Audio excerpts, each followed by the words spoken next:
Happy Friday. I hope you're glad as I am that it's Friday. Today we are here at the Mad Mouse Studio once again. However, we're not going to be talking too much about animals today. Instead, we have a nice little experiment that you can set up at home pretty easily. Before we get started, I would like to give a nice shout out that it is Purple Up Day for National Military Child Week, so I hope everyone dons their purplest of clothing and representing and supporting our military children out there. Another thing is, I would really hope that everyone is still staying safe out there, that you're practicing your social distancing, you're wearing face masks if needed, you're washing your hands thoroughly, and you're not going too stir crazy like I am. So, hopefully everyone's doing good out there, but let's go ahead and talk about our little activity for today. So the topic we're going to be doing is one that I really like. It has some biology concepts in it, also has a little bit of chemistry, and we all like doing chemistry experiments. And so, what we're going to talk about today is osmosis. And so what osmosis is, it is the flow or movement of water through a semi-permeable membrane. And what this really kind of relates to in a biology sense is the cells inside of our bodies, specifically our blood cells. And so, what we're going to be looking at is what happens if you would put a blood cell inside of different types of solutions. And so, most of us don't really want to have to draw our own blood. We don't want to have to get really nice microscopes to demonstrate this. So instead, what we're going to use today is an egg. And so, make sure for this you'll probably need a couple eggs. I'll go over some more of the supplies in just a second, but I want to define a few more key terms. And so, inside of your cells, or I guess on the outside of your cells, they have what's called a cell membrane. And this cell membrane lets certain things through, like water, but it doesn't let other things like salt through. And so what we're going to do is we're going to kind of show you some examples of some different solutions using salt. This is not part of the experiment, this is just kind of some explanation for what's going to happen. And so I have 3 cups here. I have one that I put a lot of salt in. I have one that I could put just a little bit of salt, just a pinch of salt. In fact, just to prove a point, I'm going to put even more salt in this one. So we have 3 cups, one with a lot of salt, one with just a pinch of salt, and one with no salt at all. And so now what we can do is we can take some water, and we can put some water in each of these.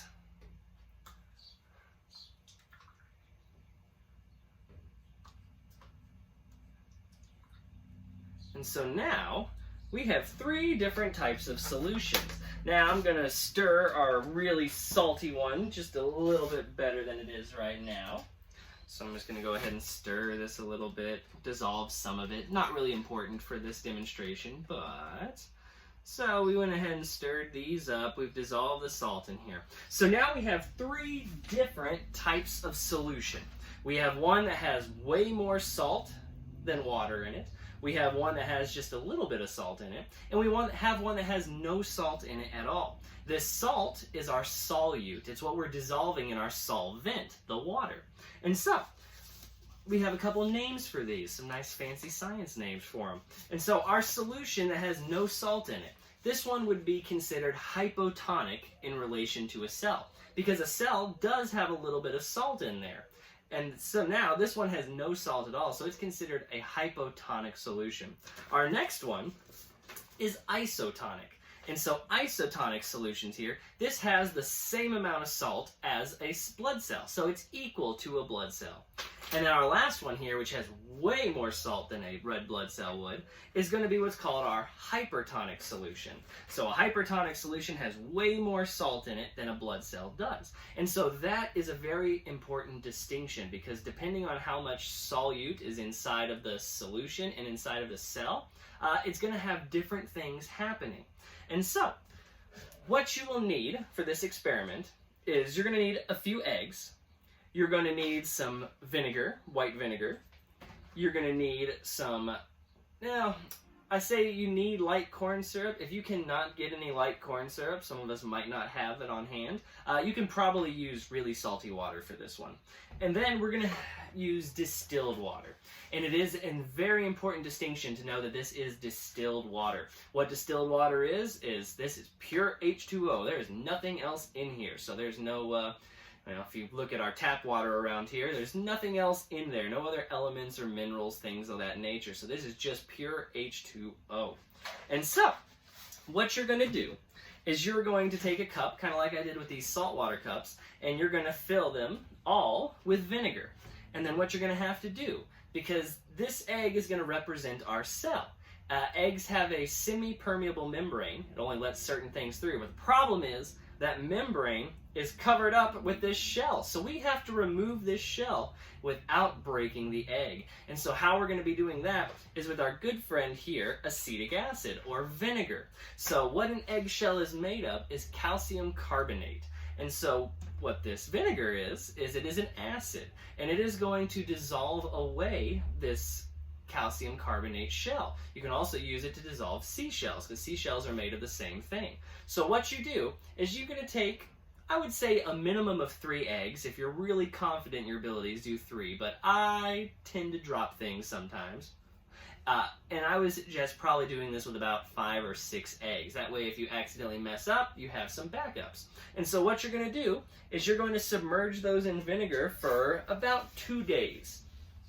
And then after 2 days, and I have one right here that I took some vinegar, is you're going to have this egg that has kind of some white foam on it. Well, that foam is what's left of the shell. So you can just kind of gently rub that off, and you will have a nice rubbery egg. And so I actually have one that I prepared ahead of time. And that's going to be this nice rubbery egg right here. So you can see, and I'll bring it a little bit closer to the camera so you can check it out. There is no shell here. This is soft and squishy, but if you look, you can kind of still see the yolk in there floating around. So this is our nice membrane that only lets really water through. So this is going to be a really nice representation of a red blood cell. So now, after about 2 days, and I know the setup is actually a little bit longer than the actual experiment itself takes, you're going to set up 3 new cups.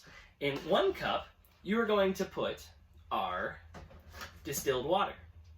In our middle cup, actually, you don't really have to use a middle cup if you don't want to, but you're basically just going to put the egg that you just cleared inside of there. This is going to represent our isotonic egg. So this is going to be an egg that is in a solution that is equal to it.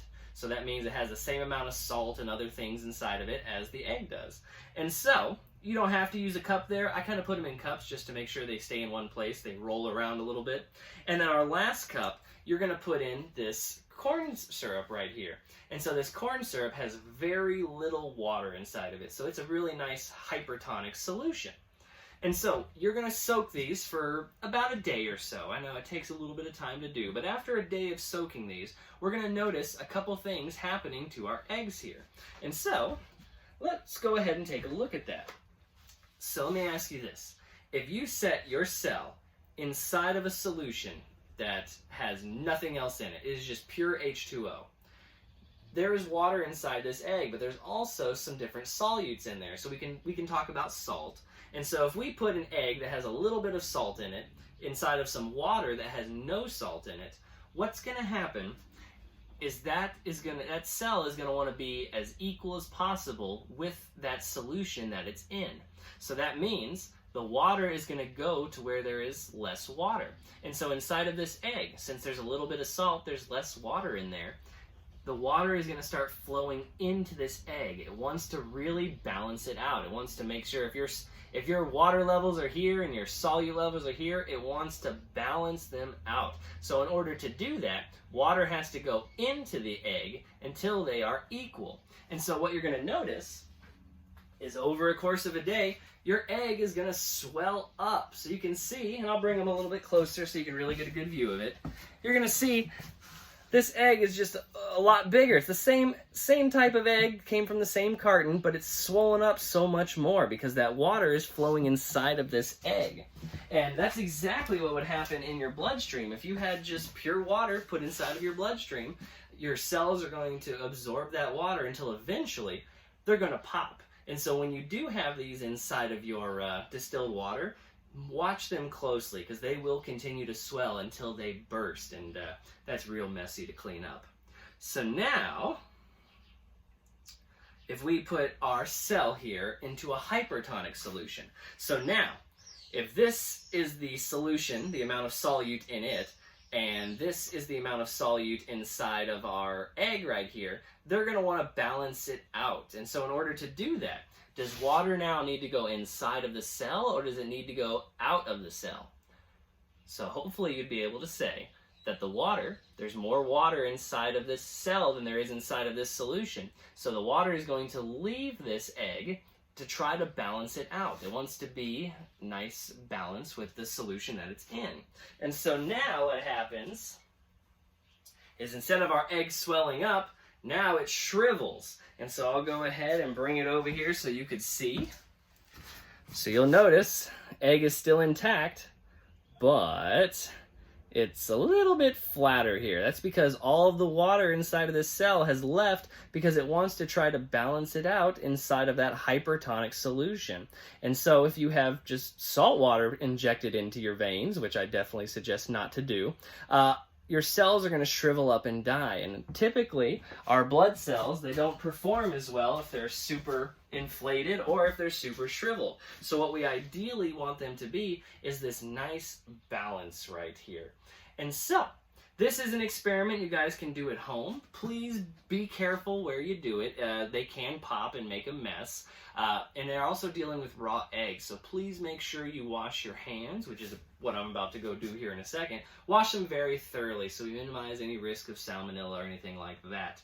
Now, another couple things that you can do that are kind of fun is when you first get your eggs deshelled like this, and you're going to put them in the hypotonic solution, the distilled water, what is kind of fun to do is to put food coloring inside of that water, because then this egg will start absorbing all of that color and it turns into a really cool colored egg. So you can make some green eggs if you want, or blue eggs, whatever colors you might have lying around. And so, I hope you guys enjoy this experiment. It is really fun to do. Just make sure that you're safe while you do it. Make sure you kind of have an area that's not too messy. Your parents will thank you.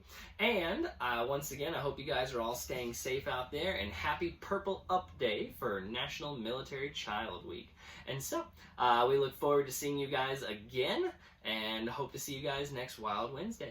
Alrighty guys, bye-bye.